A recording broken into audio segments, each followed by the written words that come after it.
e 17, porque não me envergonho do Evangelho de Cristo, pois é o poder de Deus para a salvação de todo aquele que crê, primeiro do judeu e também do grego. Vamos pensar um pouco no que Paulo está falando sobre o Evangelho. Ele começa dizendo, não me envergonho do Evangelho, das boas novas de Cristo.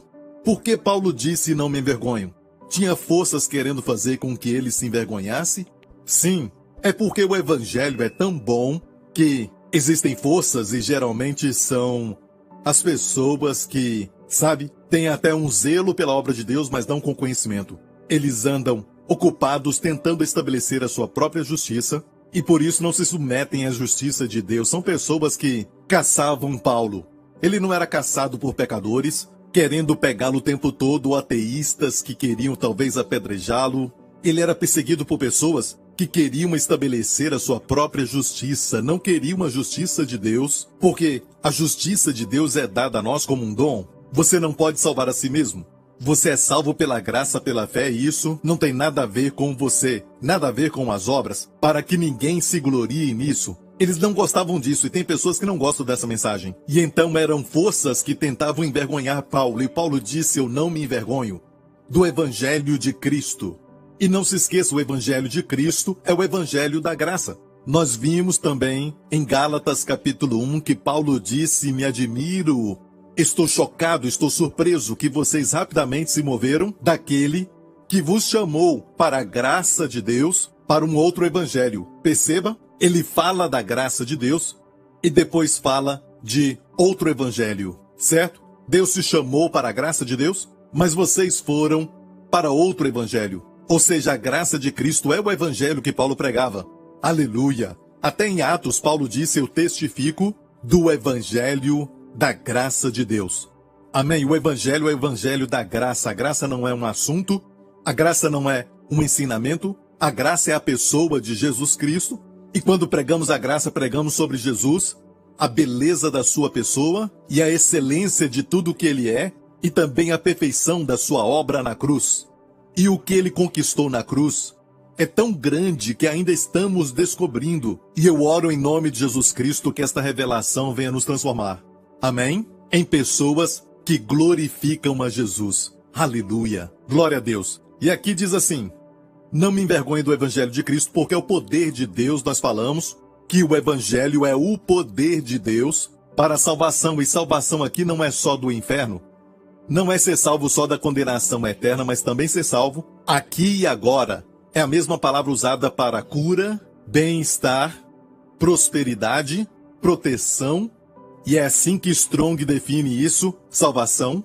Para todo aquele que crê, então é o poder de Deus, que para você é liberado.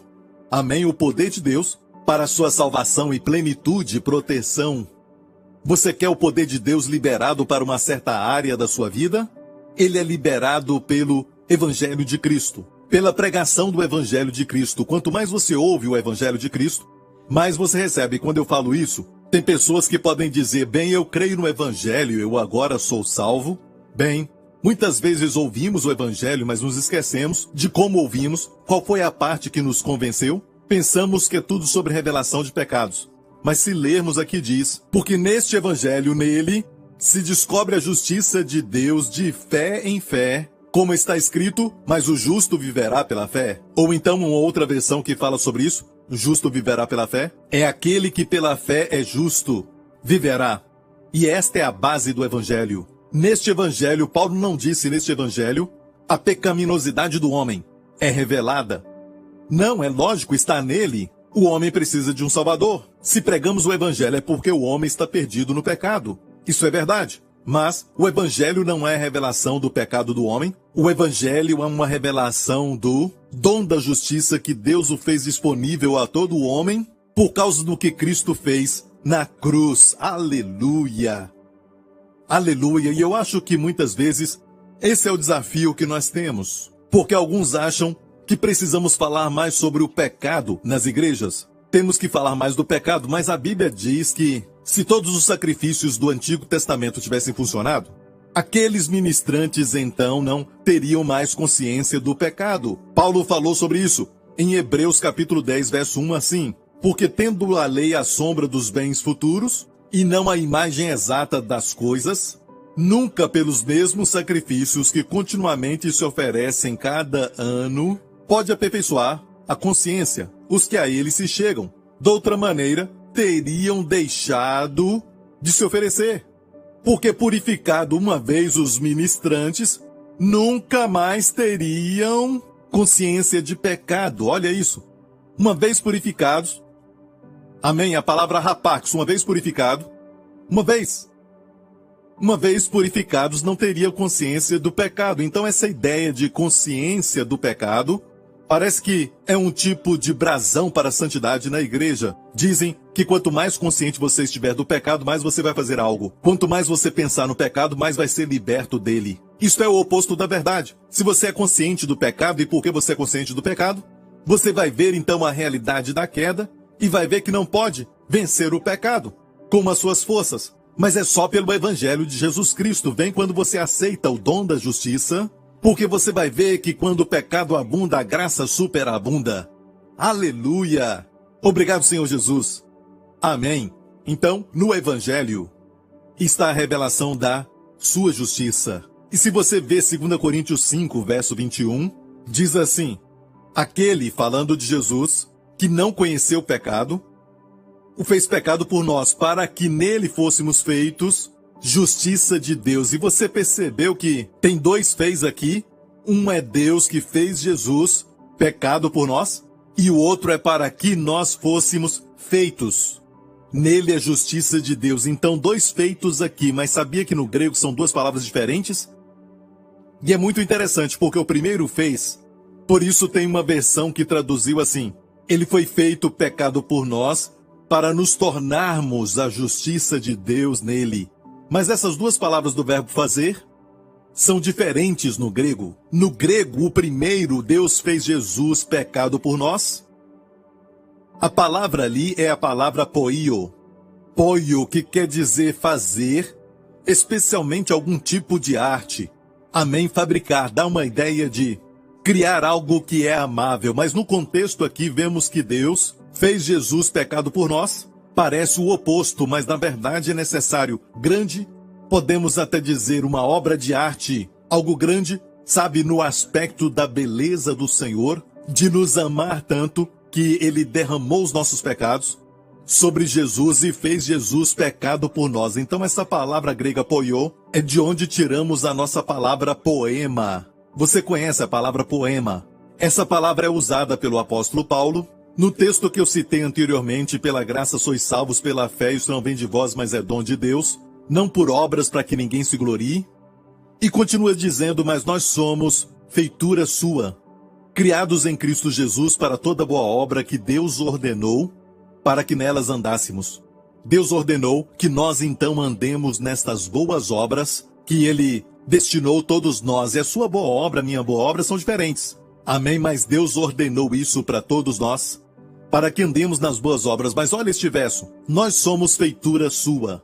O grego ali é a palavra poema, da raiz poio, uma obra de arte, uma poesia. Amém? Você e eu somos uma obra de arte. Glória a Deus. Nós somos poemas vivos da parte de Deus. Amém? Declarando a beleza e a excelência do nosso Senhor Jesus por onde formos. Amém? Amém? Nós declaramos a glória de Deus com as nossas vidas. Somos feitura sua. Amém? Não somos a nossa própria criação, não somos a nossa própria feitura. Então pare de tentar de melhorar a si mesmo com suas forças. Olhe para o Senhor, porque quando Ele faz, é algo lindo. Amém? E aqui diz que Ele poiô, fez Jesus pecado por nós. Então tem algo muito lindo, como uma obra de arte. Deus colocou os nossos pecados sobre Jesus e Jesus se tornou pecado por nós. E existe uma verdade aí onde vemos que em Levítico diz que a oferta do pecado é a oferta mais sagrada, se comparada com a oferta queimada. A oferta queimada é uma oferta santa. Tudo fala da obra de Jesus, ok? Mas, do jeito que Deus vê, se olharmos para os detalhes de cada uma, a oferta queimada não é chamada de santíssima, mas de santa. E a oferta pelo pecado é chamada a oferta santíssima. E a oferta pela culpa também é uma oferta santíssima. Por quê? Porque quando vemos Jesus morrendo na cruz como oferta queimada, tudo é para a glória de Deus, porque a oferta queimada foi quando Jesus entregou a sua vida. Número 1, nós pensamos que foi só para o nosso benefício. Ele morreu pelos nossos pecados para nos dar o perdão. Recebemos a justiça, mas na verdade, a razão principal por que Jesus morreu na cruz foi para glorificar a Deus em todos os seus atributos, em toda a sua santa pessoa e todos os requisitos da sua justiça divina sobre você e eu. O sangue de Jesus cumpriu tudo. Cumpriu toda a exigência santa de um Deus que é 3 vezes santo. E amigo, essa é a razão principal para a oferta queimada. Mas quando se trata da oferta do pecado, Jesus se tornou pecado na cruz. E é por isso que os nossos pensamentos, às vezes, pensam pouco sobre o Senhor, sobre Ele na cruz carregando os nossos pecados. Podemos ter pensamentos que não são bíblicos e pensamos nele de maneira que não é a maneira que Deus quer que pensemos. Então Deus falou que é santíssima. Quando Ele se tornou pecado, é uma oferta santíssima. Para Deus, quando Jesus se tornou pecado na cruz, até naquele momento, quando Ele pegou os nossos pecados, foi uma oferta considerada santíssima. E todos que creem nisso se tornam santos. Aleluia! E Jesus se tornou pecado na cruz, mas foi uma oferta santíssima ao Senhor. Depois olhamos para outra parte do verso que fala feito. Fomos feitos justiça de Deus nele. Esse feito é a palavra ginomai. Ginomai. Ginomai é se tornar um ser, entrar em existência. Ou seja, é algo que não existiu antes, mas agora existe. Mas também significa assim, nascer, aquilo que acabou de nascer. Nascer, sair. Amém? E isso nos leva à ideia de nascer de novo.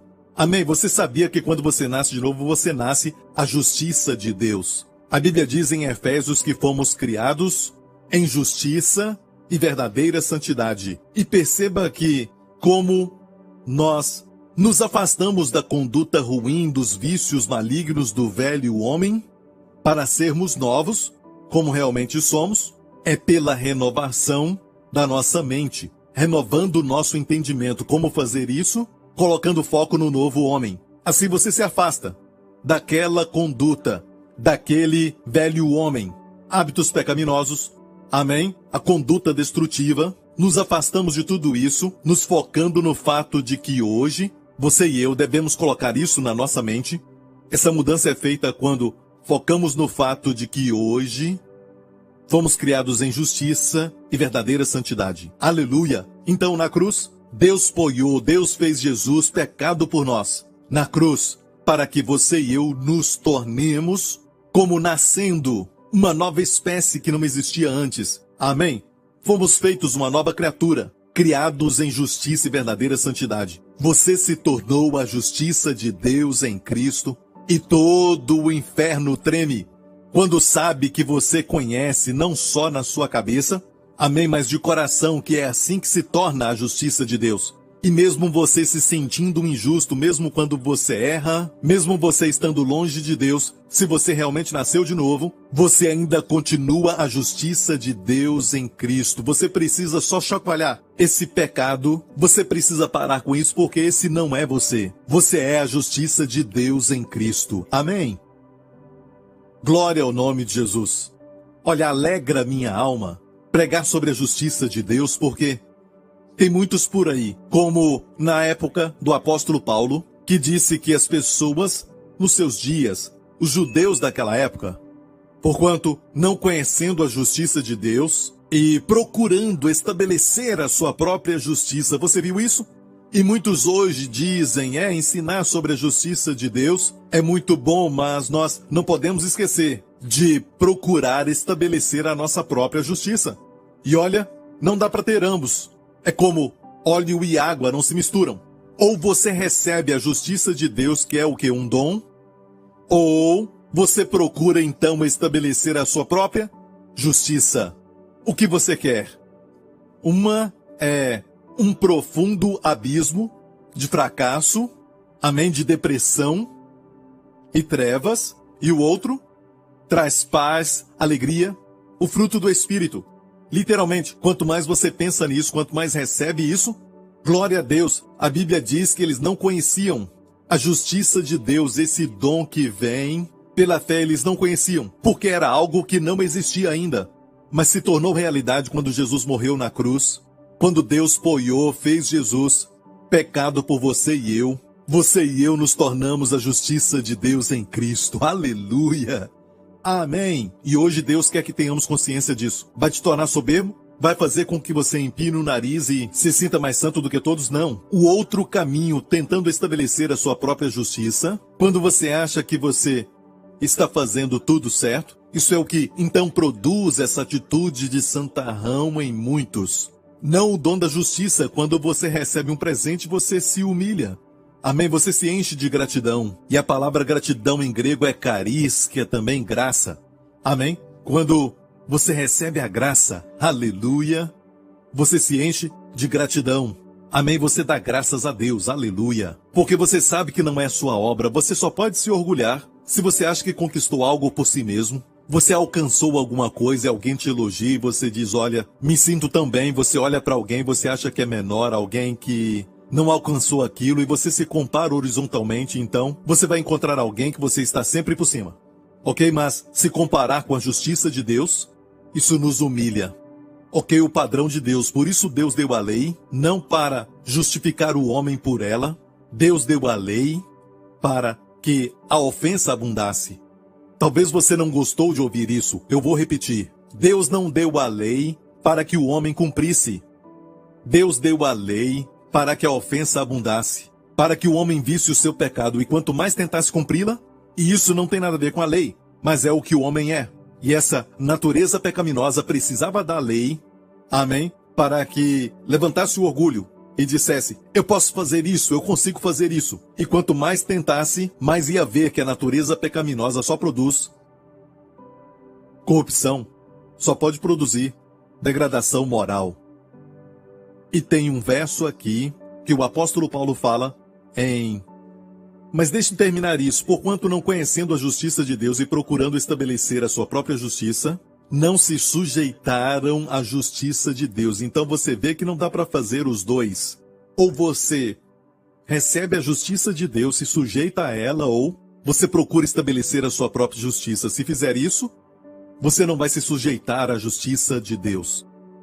Ok? Está muito claro. Não dá para fazer os dois. Agora vamos para Romanos capítulo 5, verso 19. Porque como pela desobediência de um só homem muitos foram feitos pecadores, assim pela obediência de um muitos serão feitos justos. E se eu te perguntar por que você é justo hoje, é por causa da sua obediência? Não. Mas foi pela obediência de um só homem. Quem é? Jesus. E a Bíblia mostra essa batalha. Em 2 Coríntios 10 diz que devemos levar os pensamentos à obediência de Cristo, sempre focados no fato de que a sua obediência te fez justo, a sua obra te tornou justo. Aleluia! E a obediência ali está falando sobre ele obedecer o Pai, morrendo na cruz. Amém? Essa obediência me tornou justo, porque um tempo atrás era a desobediência de Adão que me tornou pecador. E está muito claro, pela desobediência de um, muitos foram feitos pecadores. E alguém assistindo pode nunca ter ouvido sobre o Evangelho antes e alguém falou para você que tem que obedecer e que tem que viver uma vida de tal maneira que agrada a Deus. E depois, quando você morrer, você então vai para o céu. Este não é o Evangelho. O Evangelho, na verdade, é isso. Você é um pecador e você sabe por quê? Porque Adão pecou. O primeiro homem pecou. E o pecado está no sangue do homem desde então. E você nasce em pecado. E você diz, não é justo. Bem, mas se você parar para pensar um pouco, se o seu avô tivesse morrido quando tinha 3 anos, você não estaria aqui hoje. Você não diria injusto, então é um fato da vida. Ok? Mas da mesma forma, Deus enviou o seu filho para ser o segundo Adão. Amém? O cabeça da raça humana. Assim como Adão veio para ser o cabeça da raça humana, Deus enviou o segundo Adão.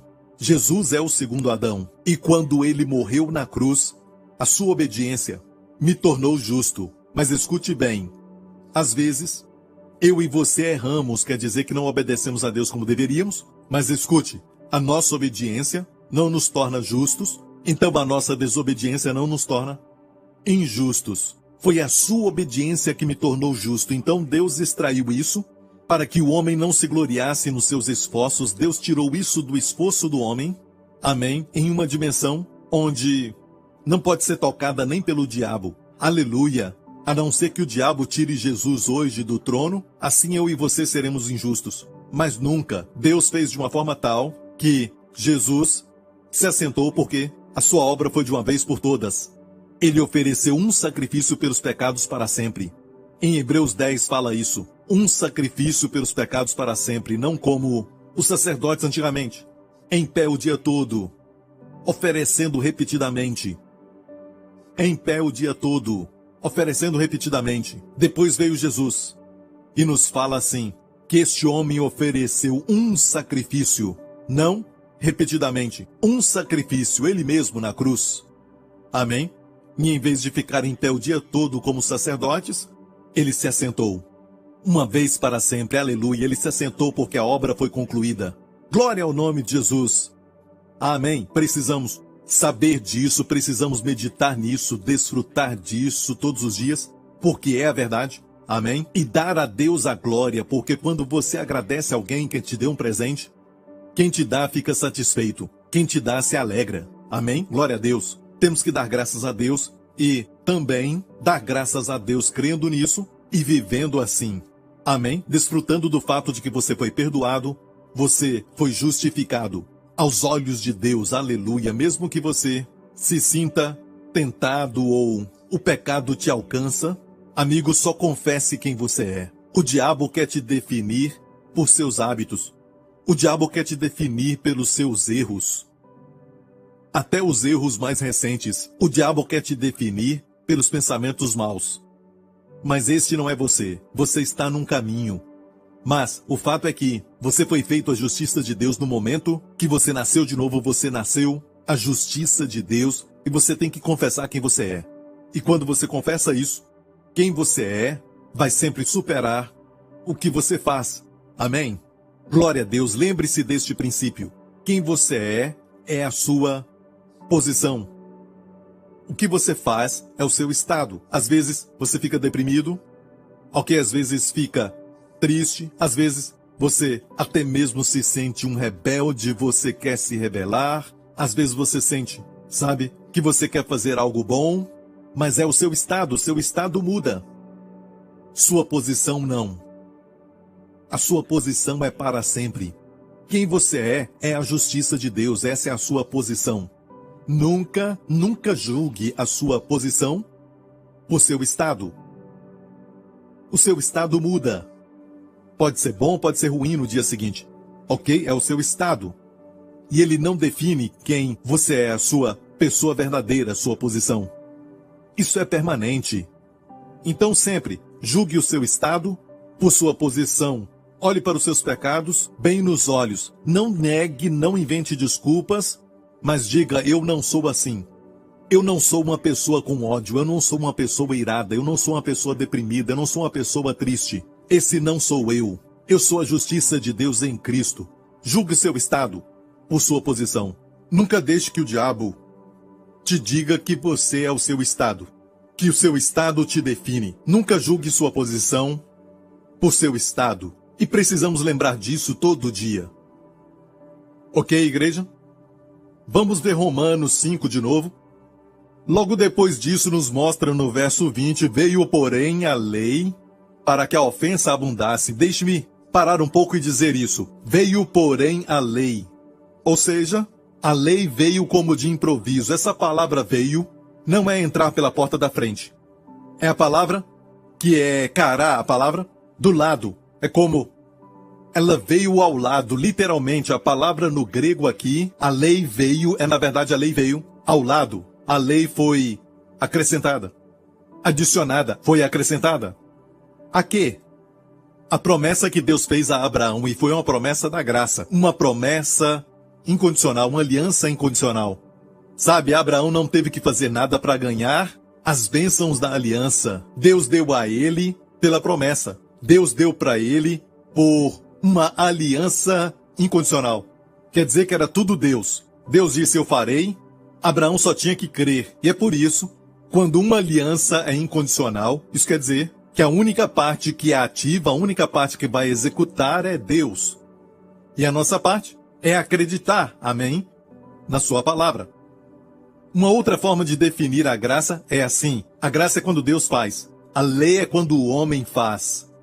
A graça é quando Deus faz, a lei é quando o homem faz. Então, quando você vê que você tem muita exigência sobre você, você tem que fazer isso, você tem que trazer essa resposta, você está sob a lei. Não importa se você entende alguma coisa sobre a graça ou se você não entende nada, se a sua mentalidade naquele dia em especial está dizendo eu tenho que fazer isso, tem muita exigência que eu tenho que cumprir. Passamos por isso, mas Deus é quem está fazendo através de nós. Mas precisamos estar olhando para Ele. Tudo é uma questão de perspectiva. Precisamos olhar para Ele. Se olhamos para Deus como um Deus que provê, é uma outra forma de definir graça e a lei não faz assim. A graça provê, mas a lei exige. No Monte Sinai, quando Deus deu os 10 mandamentos, Deus exigia, certo? Não cometerás adultério e também não matarás. Não dirás falso testemunho. Também não matarás. Então, estas são exigências para o pecador, mas o homem não consegue. Sabe? Podem até tentar cumprir tudo exteriormente, mas por dentro estão pecando. Jesus falou assim. Então, por que a lei foi dada? E mais uma vez, a graça é provisão. A lei é exigência. Por que a lei foi dada? Aqui diz, veio porém a lei para que a ofensa abundasse. Uau! Você não escuta ninguém pregar sobre isso nos seminários? Parece que leem isso muito rapidamente, porque muitos de nós, se conhecêssemos a verdade, entenderíamos isso aqui e não teríamos medo de pregar isso e sermos mal interpretados, porque nós também interpretamos mal essa verdade. A lei veio para que a ofensa, o pecado, abundasse. Mas onde o pecado abundou, superabundou a graça. Então vemos, onde o pecado, pleonásio, onde o pecado aumentou a palavra, o pecado abundou, não é o mesmo quando fala da graça, superabundou. São duas palavras diferentes no grego. Onde o pecado abundou é a palavra pleonásio, que quer dizer, dá para quantificar, aumentar. É na verdade o verbo aumentar. Aumentou, onde o pecado aumentou. Agora olha isso, a palavra para abundou, a graça, superabundou, é a palavra huper parúcio. Parúcio fala de transbordar. Parúcio é encher um copo até que o copo então transborde, derrame. Esta é a palavra parúcio. Parúcio é muito mais do que aumentar. Aumentar é quantidade. Parúcio não dá para quantificar, é mais ou menos como as estrelas no céu que ninguém pode contar. Amém, exceto Deus. Deus sabe o número das estrelas. Então, é como a poeira, sabe? O pó da terra que ninguém pode contar. Aquilo que você não pode contar. Este é o uso correto para a palavra perúcio. Então dá uma ideia daquilo que está transbordando. Mas olha, a palavra huper, no grego foi acrescentada a palavra perúcio. Huper, perúcio. E huper é de onde tiramos a palavra hiper. Ou seja, já está transbordando. Perúcio é transbordar. Mas huper é assim, em cima daquilo.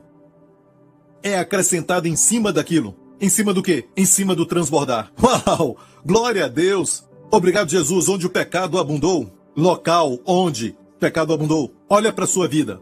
Onde o pecado abundou. Onde estava a maior dificuldade da sua vida. Certo?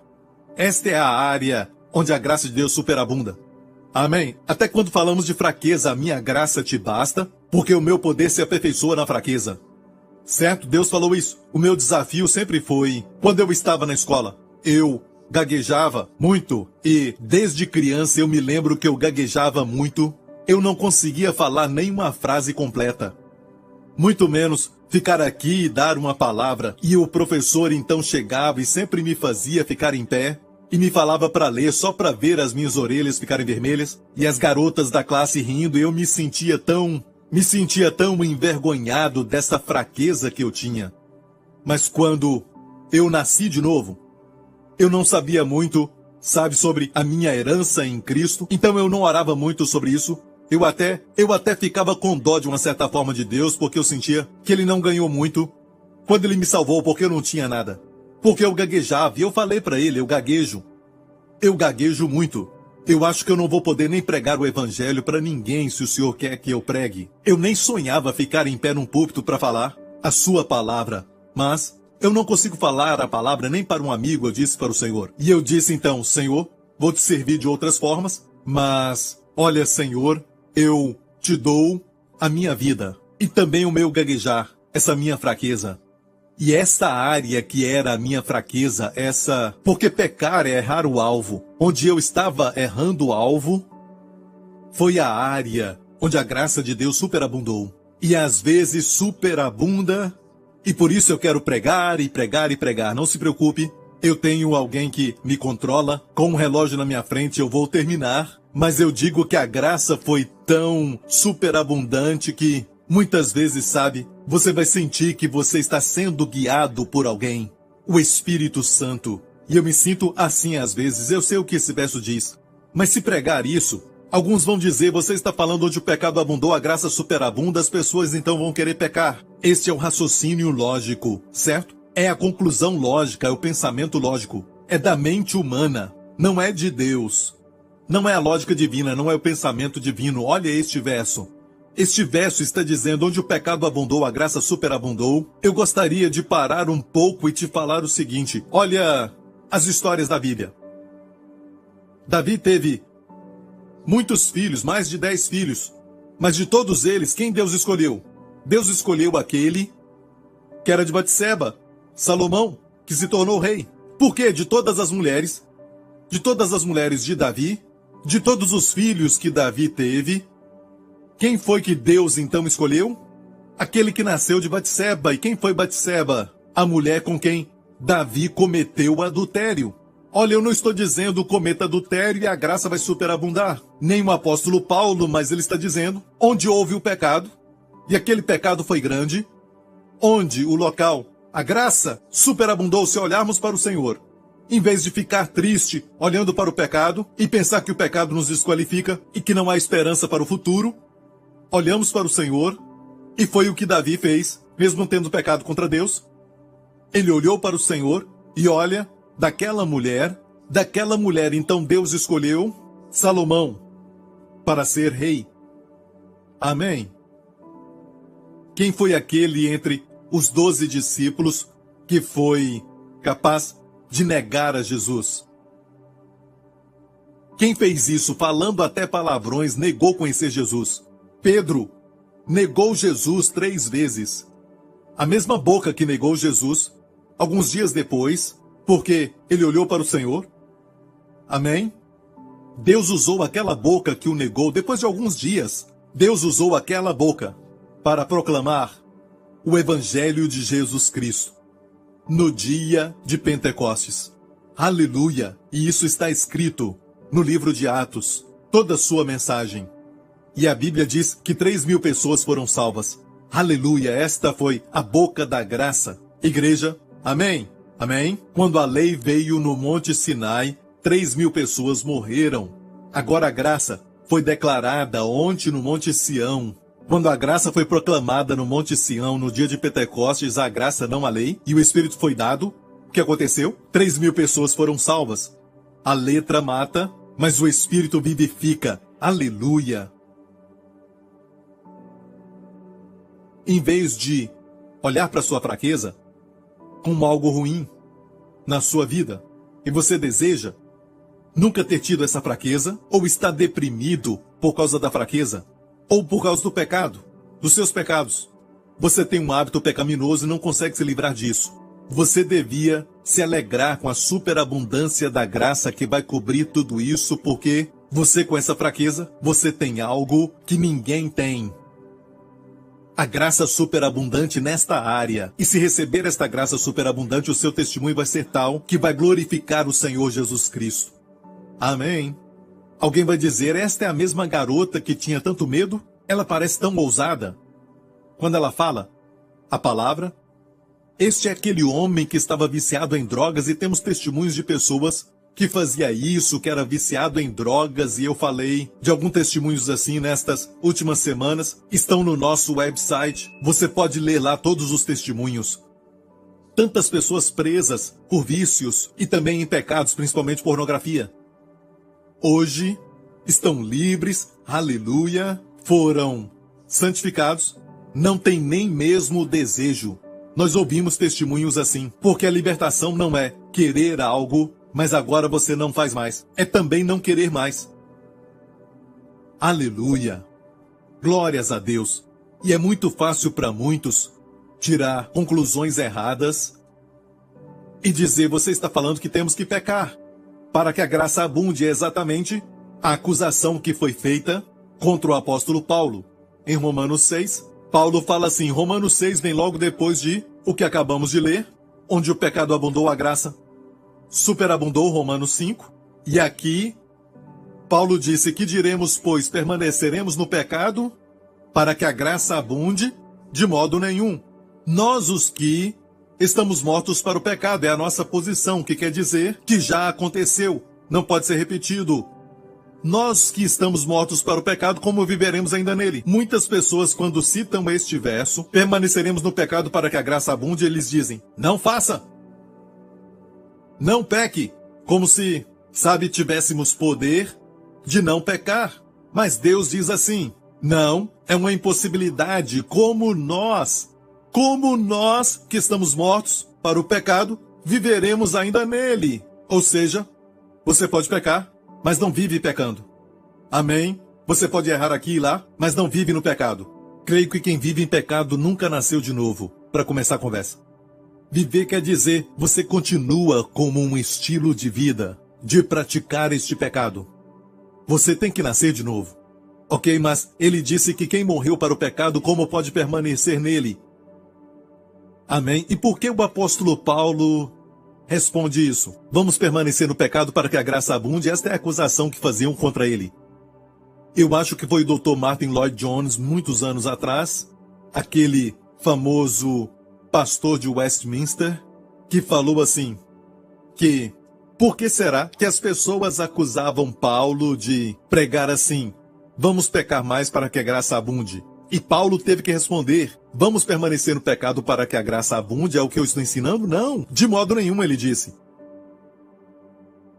Ele disse, por que as pessoas acusavam Paulo disso e não nos acusam hoje disso? Ele disse, então é o seguinte, eu te declaro que não estamos pregando a mesma graça, o evangelho da graça, que Paulo pregava. Se pregarmos o mesmo evangelho que Paulo pregava, vamos ter a mesma acusação. Aleluia! Uma outra acusação que faziam contra o apóstolo Paulo está aqui em Romanos 3, que Paulo disse o seguinte, e por que não dizemos, como somos blasfemados e como alguns dizem que dizemos, façamos males para que venham bens? A condenação desses é justa. Ou seja, Paulo estava dizendo, alguns estão dizendo que façamos males para que o bem venha. Olha, tem pessoas que estão blasfemando, nos acusando de dizer vamos fazer o mal para que o bem venha. E talvez foi porque ele estava dizendo onde o pecado abundou, a graça superabundou. De forma tal que diziam, você está dizendo que devemos pecar para que o bem então venha, para que a graça abunde. Não era o que Paulo estava dizendo, nem o que eu digo, mas onde há pecado, tem uma graça que vai superabundar, superexceder aquela área. Aleluia! E porque o diabo bagunçou aquela área, aleluia, quando a restauração acontecer vai ser 120%, glória a Deus, baseado no princípio da oferta pela culpa. E por isso é fundamental. E Paulo não foi muito bacana com as pessoas que diziam isso sobre ele. Perceba que ele disse, somos blasfemados, e como alguns dizem que dizemos, a condenação desses é justa. Ele os condenou, dizendo que a condenação deles era justa. Ou seja, Paulo não mediu palavras. Quer dizer que tem algo de ruim para eles por causa dessa acusação falsa, porque isto atrapalha o evangelho. Você vai ver que muitas vezes coisas ruins acontecem para aquelas pessoas que tentam atrapalhar o evangelho. Você não vê muita coisa ruim acontecendo para aquele que vive em pecado. Não é, igreja? Estou falando a verdade. Tem pessoas que vivem em pecado e queremos que eles se convertam, não vivam assim. Queremos ver todos eles sendo transformados, mas, eu já vi algumas pessoas que parece que não tem nada ruim acontecendo a eles, que gostaríamos que acontecesse para que eles se convertessem, mas nada de ruim acontece. Mas às vezes vemos crentes Aqueles que parece que andam retamente, mas acabam se levantando contra o evangelho da graça e sofrem consequências. Eu acho que Paulo queria dizer isso quando disse que a condenação era justa. Certa vez Paulo pregava para um homem importante e a Bíblia nos diz que um mágico estava ali. Um mágico que tentava impedir que Paulo pregasse para este homem importante, e Paulo pregava para ele, e ele estava aberto para o evangelho de Jesus Cristo. Paulo pregava para ele, mas esse homem tentava impedi-lo. Ele queria atrapalhar a pregação do evangelho. Sabe o que Paulo disse? A mão do Senhor seja contra ti, você vai ficar cego por um tempo. Este é o apóstolo da graça.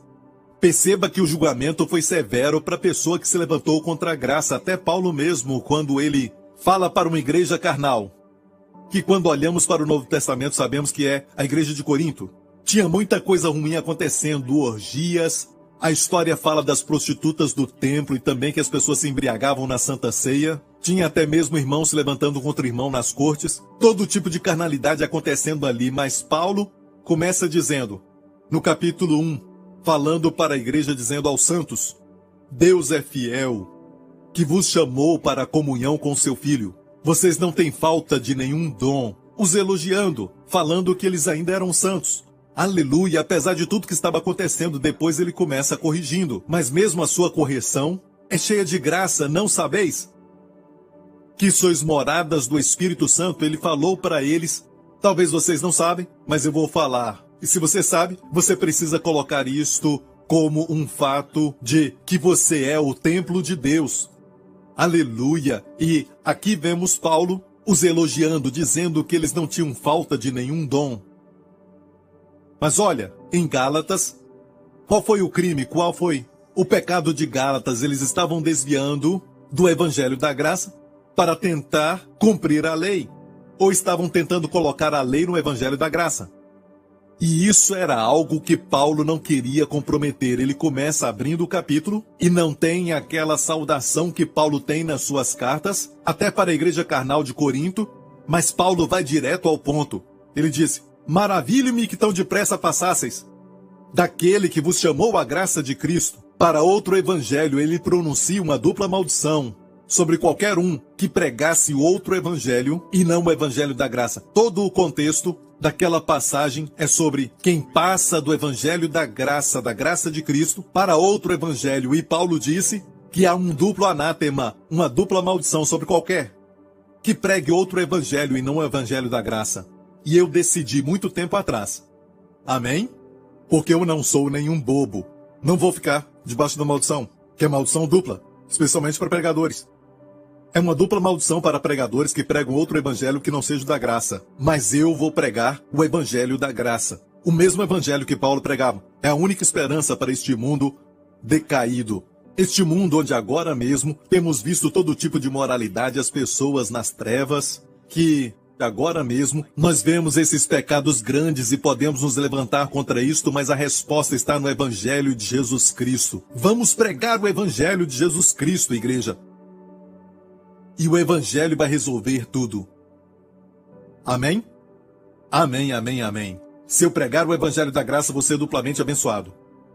Aleluia, em vez de maldito duplamente. Amém? E a Bíblia diz, onde o pecado aumentou plenausio, a graça, ruper parício. E sim, eu creio na hipergraça, porque a Bíblia diz que a graça hiper aumentou. Amém? É hipergraça. Glória ao nome de Jesus. Obrigado, Senhor Jesus. Pensamos sempre no lado mal e não na glória de Deus. Somos conscientes da maldade e não do bem. Somos conscientes do pecado e não da justiça. Somos conscientes do diabo mais às vezes do que Jesus. E o que pensamos está mostrado nas pregações, na ênfase, nosso foco. Amém? E olha bem, escute este testemunho. Eu já falei muitas vezes que o mundo precisa do Evangelho de Jesus Cristo. Então escute isso de um irmão do Texas. E como muitos outros, ele disse, a minha história também começa na igreja. Mas eu nunca tive realmente um relacionamento íntimo com Jesus. Quando eu estava me formando, comecei a me envolver mais com garotas e também com bebidas e muitas festas. Naquela época eu completamente saí da igreja. Quando fiz 21 anos, Comecei a frequentar bares 5, às vezes 6 vezes na semana. E saía de um relacionamento e entrava em outro. E me envolvi com lutas.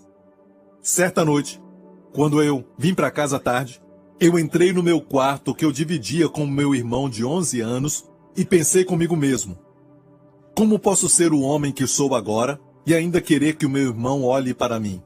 Eu sabia que tinha que mudar. Comecei a passar mais tempo com a minha família e ser mais cuidadoso com as pessoas que eu buscava me relacionar nas amizades. E nesta época, alguém me falou sobre o pastor Joseph Prince, e eu estava tentando compreender a mensagem sobre a graça.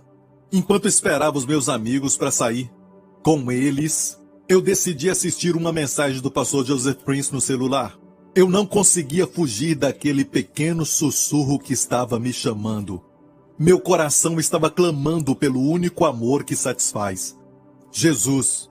Meses depois, eu consegui adquirir o livro do pastor, Destinado para Reinar. Enquanto lia, eu consegui entender a simplicidade do Evangelho da Graça de uma forma como nunca antes. Ele me mostrou a beleza de Jesus e a perfeição da obra concluída de uma maneira que fez o meu coração derreter mais uma vez pelo Salvador. Eu fiquei até as 2 da manhã lendo e também conversando com pessoas, em vez de dirigir para casa depois de uma noite de festas. Comecei a ver uma transformação no meu coração, que eventualmente me levou a uma transformação de vida. Eu descobri que o pastor Prince tem uma igreja que está aqui no Texas, então eu decidi passar o domingo de Páscoa na igreja Revolução da Graça. Eu saí daquele culto completamente transformado, da forma que eu entrei ali, e imediatamente sabia que aquele lugar era o lugar que Deus tinha para mim. Comecei a frequentar os cultos todo domingo, e comecei a participar do ministério de jovens, e depois comecei a servir. O Senhor me transformou de quem um dia eu era, para quem eu sou hoje por sua graça. Agradeço ao pastor Prince e o seu ministério por me mostrar o verdadeiro evangelho da graça, que transformou a minha vida para sempre. Aleluia, a Deus seja a glória. E um alô para todos da Igreja Revolução da Graça. Ei! Glória a Deus. Então, aqui temos uma falha fundamental na teologia. Porque pensamos que Jesus veio só para cancelar tudo aquilo que Adão fez e depois completar o que Adão falhou em fazer. Vou falar de novo. Pensamos que Jesus veio, Deus enviou Jesus só para cancelar tudo o que Adão fez. Todos os pecados, o que Adão fez. Em vez de acrescentar 1/5 a mais, não falamos disso. Pensamos que ele só veio cancelar o que Adão fez e para completar o que Adão não conseguiu fazer. Mas, amigo, Deus não está satisfeito com qualquer restauração de algo que foi perdido. Se Deus foi roubado, vemos o princípio em Levítico capítulo 5 e também o 6. A Bíblia diz em Levítico 5: e falou o Senhor a Moisés: quando alguma pessoa cometer uma transgressão e pecar por ignorância nas coisas sagradas do Senhor, então trará ao Senhor pela expiação um carneiro sem defeito do rebanho. No próximo verso diz assim: restituirá o que pecar nas coisas sagradas, e ainda lhe acrescentará a 5ª parte. E aqui está falando do pecado contra as coisas sagradas do Senhor. Agora vamos ver o pecado contra o homem. Aqui também está falando sobre a oferta da expiação. Falou mais o Senhor a Moisés, dizendo: quando alguma pessoa pecar e transgredir contra o Senhor, ou negar ao seu próximo o que lhe deu em guarda, ou o que deixou na sua mão, ou o roubo, ou que reteve violentamente ao seu próximo, ou que achou perdido e o negar com falso juramento, ou fizer alguma outra coisa de todas em que o homem costuma pecar, ele estava dizendo: será, pois, que como pecou e tornou-se culpado, restituirá o que roubou ou que reteve violentamente. Olha agora o verso 5. Ou tudo aquilo sobre que jurou falsamente o restituirá no seu todo, e ainda sobre isso acrescentará o 5º. Aquele de quem é o dará no dia da sua expiação. Preste atenção agora, ok? Está muito claro que aquele que pecou contra o seu próximo. Ele levava um carneiro, ou seja, uma oferta de expiação, uma figura de Jesus, e depois ele tinha que restituir ou dar de volta, consertar, ou seja, fazer a restituição de tudo aquilo que ele roubou, no seu valor total daquilo que ele roubou, e acrescentar um quinto, que é 20%. 20%, um quinto ele tinha que acrescentar. E aqui está falando da oferta da expiação, nessas duas categorias, o pecado contra Deus e contra o homem, tudo relacionado com a oferta da expiação, a natureza dessa oferta. E sabemos quem é essa oferta, a sua oferta e a minha. O nosso Senhor Jesus na cruz se tornou a nossa oferta pela expiação. De fato, Isaías fala assim no seu livro. A passagem famosa sobre a obra de Jesus na cruz diz: todavia ao Senhor agradou moê-lo, fazendo-o enfermar. Em uma tradução diz que ele o fez doer. Quando a sua alma, escute isso, quando a sua alma se puser por expiação. Então é a oferta da expiação, a palavra Acham está ali para a culpa. A oferta da expiação é Acham. Foi a palavra usada por Isaías, Acham. E aqui diz que a alma de Jesus se tornou expiação por você e eu. E amigo, não se esqueça, se Jesus se tornou a oferta da expiação ao Senhor, então ele se tornou responsável, assumiu essa responsabilidade, amém, de restaurar para Deus tudo aquilo que roubamos de Deus, e também restaurar para nós tudo que o pecado roubou. Tudo isso. Amém. Até o pecado que cometemos contra alguém. Ele é aquele que vai restaurar não somente o preço todo, mas 120%. E Deus fez essa oferta da expiação de tal forma que o seu Filho é glorificado. Sabemos que Jesus é a oferta da expiação. Sabemos disso. E sabemos que ele restaura tudo para nós por causa do Salmo 69, que diz o seguinte. De fato, o Salmo 69 é o segundo salmo mais citado em todo o Novo Testamento. De todos os salmos que são citados, esse é o segundo mais citado. Esse salmo e o Salmo 22. O Salmo 22 é o número 1. Esse Salmo 22 é citado inúmeras vezes no Novo Testamento. E o segundo é este aqui. E eu contei, tem 6 citações no Novo Testamento deste salmo aqui. E aqui diz no verso 4, aqueles que me odeiam sem causa são mais do que os cabelos da minha cabeça.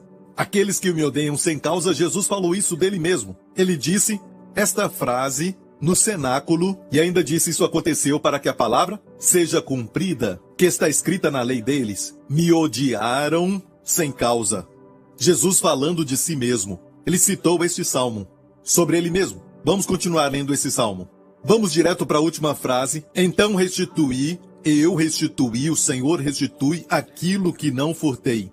Então restituí o que não furtei. O Senhor se tornou então a oferta da expiação e ele restaurou aquilo que ele não furtou. Ele fez restituição do que ele não roubou ou furtou. Ele fez a restauração de tudo aquilo que ele não roubou. Então o Senhor Jesus tomou o lugar daquele que era culpado. O culpado de fazer as coisas erradas tinha que pagar não só o preço todo, o preço total, mas também acrescentar a quinta parte nele, ou 20%. Então ele tinha que trazer 120%. E amigo, você e eu roubamos a Deus. Nós furtamos de Deus, da sua glória, da obediência, da adoração, do seu amor, porque nós fomos criados para adorar a Deus, para amar a Deus. Amém? Para ser o seu povo. E nós o roubamos este prazer, nós o roubamos o que pertencia a ele. E tudo que nós roubamos de Deus. Jesus veio e morreu naquela cruz. E porque ele é a oferta da expiação. Amém? Jesus restaurou para você toda a obediência, todo o louvor, toda a reverência, todo o temor do Senhor, também todo o amor, amar a Deus de todo o coração, de toda a alma, no seu lugar, como se Deus tivesse te dado a nota máxima. Aquilo que Jesus fez, Deus colocou na sua conta e Deus te deu o benefício de tudo isso. É como se você tivesse feito. Você entendeu esse princípio? Então, duas categorias de oferta da expiação, uma para com Deus e outra para o homem. Então Jesus restaurou para Deus? E por isso podemos dizer que Deus acabou lucrando por causa do que Jesus fez. Se parar para pensar, sabe? A teologia vai dizer que Jesus veio para cancelar, perdoar todos os pecados que Adão trouxe para o mundo e também completar aquilo que Adão não conseguiu fazer. Não, é mais do que isso. Deus não somente fica satisfeito só com a restauração daquilo que foi perdido.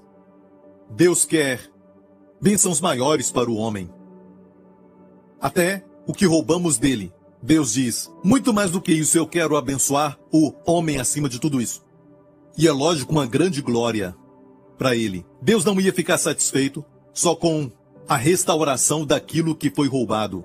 Deus quer mais. Amém para o homem. Amém. E Deus acabou lucrando por causa do que Jesus fez. Jesus restaurou a Deus no seu lugar tudo aquilo que você roubou de Deus. E Deus então era o prejudicado, a pessoa roubada por nós, pelos pecados, certo? Mas agora, Jesus restaura para Deus no seu lugar. Então, descanse no Senhor. Amém? Descanse na obra concluída. Ame-o. Amém? Agradeça-o. Glória a Deus por tudo que Ele fez por você. Glória ao nome de Jesus e a restauração para o homem. Também roubamos o homem. Nós roubamos o homem também de coisas materiais também. Amém? Durante muitos anos nós roubamos as pessoas que amamos do seu tempo. Amém? Falta de gratidão, a obediência aos nossos pais e talvez agora mesmo você não tem mais os seus pais com você e está arrependido. Porque você os roubou daquele tipo de obediência que eles tanto mereciam e também a honra e o respeito e o amor que eles tanto esperavam da sua parte.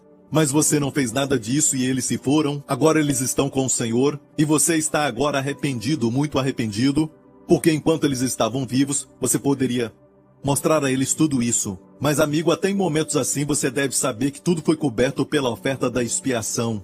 Jesus fez algo até mesmo para eles, porque você nasceu de novo, você é a justiça de Deus em Cristo. E também porque você olha para Jesus como seu Salvador, e Ele é a oferta da expiação, Ele fez algo sobre isso, saiba disso. Ele fez algo sobre isso, e a pessoa amada está mais feliz do que se você tivesse feito tudo aquilo naqueles dias. Então tudo isso é coberto naquela oferta da expiação. Amém? E as coisas que nós roubamos uns dos outros, você foi roubado. Você acha que as pessoas te roubaram de uma certa coisa aqui e lá, e você espera da pessoa a restauração? Mas muitas vezes não vem da pessoa. Mas aqui temos a escritura que mostra a oferta da expiação. Quando Jesus se tornou a oferta da expiação, Ele restaurou aquilo que Ele não furtou. Então se alguém roubou de você, é Jesus que vai restaurar para você. Não exatamente o valor total, mas 120% do valor. Glória ao nome de Jesus. Amém? Como Faraó, sabe Faraó do Egito? Quando José estava diante dele, José é um tipo de Cristo, José deu este conselho para ele, dizendo o seguinte: faça isso, Faraó, e ponha governadores sobre a terra, e tome a 5ª parte da terra do Egito nos 7 anos de fartura. E aqui é a primeira vez que aparece a 5ª parte na Bíblia, a lei da primeira menção, então é muito importante. E José falou para Faraó para juntar, nos 7 anos de fartura, juntar 20% do todo e guardar 20% em armazéns. Guardar os 20%, a 5ª parte. Há um princípio aqui. Por causa da sabedoria de José, Faraó ficou mais rico no próximo período de fome na terra. Ele ficou mais rico, de fato, por causa da fome. Ele ficou mais rico. Ele acabou lucrando com a sabedoria de José. Certo? É uma figura de Jesus. Até no tempo de pandemia. Glória a Deus. Estamos lucrando. Aleluia. Tem mais almas sendo salvas agora do que antes. E eu quero te dizer que estamos no meio de um avivamento. Vidas que são salvas até mesmo pelo Zoom depois dos nossos cultos. Pedindo oração, perguntando como eles podem ser bons cristãos. Então saiba que estamos no meio de um avivamento, igreja. Isso é muito bom. E está acontecendo agora. E olha, estamos no meio de uma pandemia. Você sabe este tempo que estamos vivendo. Então o que vai acontecer agora? Bem, Deus quer sempre mostrar a sua glória. Amém? Durante o tempo de fome. Certo? E aqui havia uma fome e Faraó se beneficiou.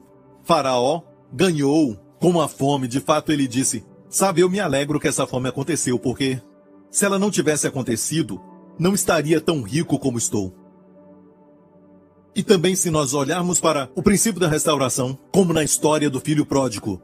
O filho pródigo saiu de casa, viveu uma vida dissoluta e acabou tendo que cuidar de porcos. Mas quando voltou para casa, o pai disse, tragam a melhor roupa, coloque um anel no seu dedo e sandálias para os seus pés. Pense nisso. Ele disse, matam o bezerro cevado. O filho não tinha recebido este anel. Até onde sabemos, ele não tinha melhor roupa. Porque o irmão mais velho também disse, o senhor nunca me deu um bezerro cevado. Mas esse filho que voltou depois de ter gastado tudo, viveu uma vida de pecados e não quis saber nada do seu pai.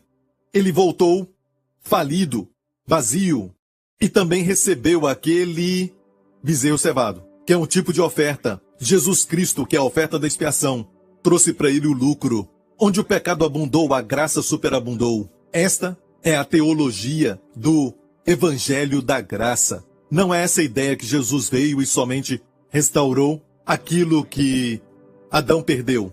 Não, é muito mais do que isso. Por isso a expressão muito mais aparece em Romanos 5 vezes o número da graça. 5 vezes aparece muito mais, muito mais, muito mais. Por exemplo, se pela ofensa de um homem que foi Adão, a morte reinou por este homem, nós vemos a morte reinando. Ela é perfeita. Daqui a 100 anos, ninguém que está me assistindo vai estar vivo, você vai estar com Jesus, se o arrebatamento tiver acontecido, ou vamos morrer. Não vamos estar vivos. Certo? A morte é perfeita. Mas Jesus venceu a morte. Glória a Deus. Se pela ofensa de um homem a morte reinou por este, Adão, muito mais, aleluia, muito mais os que receberam a abundância da graça e o dom da justiça reinarão em vida por Jesus Cristo. Amém? Se você recebeu a abundância da graça, e olha, não é uma gota da graça, sim, pastor, eu escuto sobre a graça, sempre eu escuto, e também falo sobre a graça. Não, amigo, precisamos ter a abundância da pregação sobre a graça, para que as pessoas possam receber a abundância da graça. Amém? Os que recebem a abundância da graça e o dom, não é recompensa pelo que você fez, mas é o dom da justiça. O que acontece? Vão reinar em vida por Jesus Cristo. E eu oro para que isso te defina. Amém? De hoje em diante, em nome de Jesus. Glória a Deus. Aleluia. Eu quero orar por todos vocês que nunca aceitaram a Jesus como Senhor e Salvador, mas você sabe que Deus está te chamando agora para colocar a sua fé na verdade. A Bíblia diz, a verdade vos libertará. Aleluia. Você vai conhecer a verdade e a verdade vai te libertar. Glória ao nome de Jesus. Você ouviu a verdade, amigo.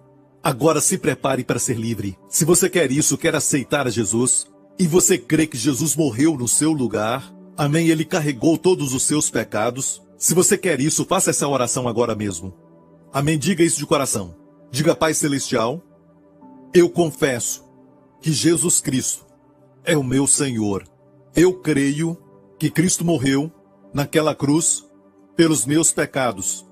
Ele foi condenado para que eu seja justificado. Ele foi desamparado para que eu seja sempre aceito. Pai, eu te agradeço porque tu ressuscitaste a Cristo dos mortos quando me declaraste justo. Obrigado, Deus Pai. Eu agora sou a justiça de Deus em Cristo. Em nome de Jesus. Amém. Se você fez essa oração, você agora é filho de Deus.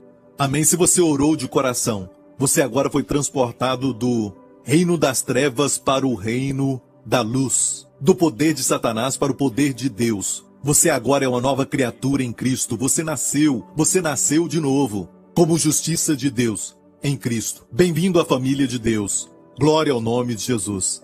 Quero orar por aqueles que talvez estão com alguma dificuldade no seu corpo. Você tem algum diagnóstico que o doutor falou e você está preocupado com essa área da sua vida. Olha, escute, amigo, tudo foi conquistado na cruz. Porque o diabo te atacou nesta área, por causa dessa fraqueza que você tem no seu corpo, certo? Esta área, quando for tocada pela graça, vai superabundar com saúde. Você vai ter uma saúde melhor. Creia que Deus fará isso. Está no princípio da oferta da expiação. Glória ao nome de Jesus. Fique em pé se puder. Em nome do Senhor Jesus Cristo, eu ordeno que esse espírito de enfermidade que está atacando o seu corpo agora, que saia da sua vida, em nome do Senhor Jesus Cristo. E eu declaro a cura, em nome de Jesus, para todo o seu corpo, do topo da cabeça até a planta dos pés. Pai, libera agora então a cura, o poder curador do Senhor Jesus Cristo. Amém, do topo da cabeça até a planta dos pés, realizando a cura, trazendo saúde, plenitude para toda parte que estava fraca com doença ou enfermidade. Agora mesmo, restaure 120% de saúde superabundante e vida para este corpo, em nome do Senhor Jesus Cristo. Agora, rapidamente, aqueles com problemas de juntas, eu vejo alguém com problema nas costas, no meio das costas aqui, mova-se então, onde você sentia dor, mova agora, e veja aquilo que o Senhor fez. Todos os que estão com problemas de juntas no braço, e também nos joelhos, no cotovelo, em todo lugar, no pescoço, mova tudo agora para ver o que o Senhor está fazendo. Glória a Deus, obrigado Jesus, obrigado Senhor. Alguém está com um problema na cintura, e essa dor vive saindo e voltando. Agora mesmo você sentiu? Você sente quando você se assenta por muito tempo? Uma dor que vai e vem, mas você sentiu agora um calor nesta área porque Deus está te curando deste problema. Obrigado, Deus Pai, em nome de Jesus Cristo. Glória ao nome de Jesus. Obrigado, Pai. Eu vejo uma criança que está com febre, uma criança doente. Eu vejo que a mãe está muito preocupada, ela está dando banho no filho. Mas agora mesmo o poder de Deus está sobre essa criança, ela está sendo curada, ela está ficando bem. Toque nessa criança agora, em nome de Jesus, e você vai ver o que o Senhor está fazendo. Glória ao nome de Jesus. Você estava orando para que o Senhor tocasse nela, e Ele ouviu a sua oração. Querida, obrigado, Senhor Jesus. Obrigado, Senhor Jesus, em nome de Jesus. Obrigado, Pai, por ter realizado essa cura. Aleluia. Glória ao nome de Jesus. Eu vejo alguém que está com sangue nos olhos, e você recebeu o diagnóstico deste problema nos olhos, mas o Senhor está curando os seus olhos agora, e você está conseguindo ver melhor. Você está vendo que não está embaçado agora. Você está vendo tudo com mais vida e cores. Está tudo mais claro. É porque Deus te curou. Glória ao nome de Jesus. Obrigado, Senhor Jesus. Amém, amém. Glória a Deus. Faça o que não podia fazer antes. Se era as costas, mexa as costas. Se era o dedo, mexa os dedos. E veja o que o Senhor tem feito. Glória ao nome de Jesus. Amém. Pode confirmar com os médicos. Aleluia. E depois escreva para nós, para nos alegrarmos contigo e para que o seu testemunho possa impartir a fé para as outras pessoas que vão crer no Senhor. Amém, para que sejam curados de toda enfermidade. Fiquem em pé. Nesta semana, vamos crer que Deus vai abrir portas de favor para nós. Algo especial vai acontecer. Eu sinto que algo vai acontecer agora, e por isso eu não vou orar da forma normal. Algo vai acontecer e você vai saber. E quando souber, você vai ver que é algo grande, algo fora do ordinário. Por favor, escreva para nós. Glória a Deus. Levante suas mãos com a sua família. Que nesta semana o Senhor te abençoe com as bênçãos de Abraão, com as bênçãos de Deuteronômio 28. Que o Senhor te abençoe e te guarde com a sua família durante essa semana do vírus do Covid-19, de toda doença e enfermidade, do mal e do perigo e também dos poderes das trevas, em nome do Senhor Jesus Cristo. Que Ele dê ordem aos anjos a seu respeito. Nenhum mal te sucederá, nem praga alguma chegará à sua tenda. Ele vai te fazer prosperar e te guardar em todos os seus caminhos. Que o Senhor levante o seu rosto sobre ti e sobre a sua família, e te conceda favor sobrenatural por onde você for, e conceda a você e aos seus sua maravilhosa Shalom, paz. Em nome do Senhor Jesus Cristo. E toda a igreja diga amém. Deus te abençoe. Até mais. Meu amigo, creio que você foi abençoado pelo amor e graça de Jesus Cristo. Se você experimentou um milagre na sua vida por esse ministério, queremos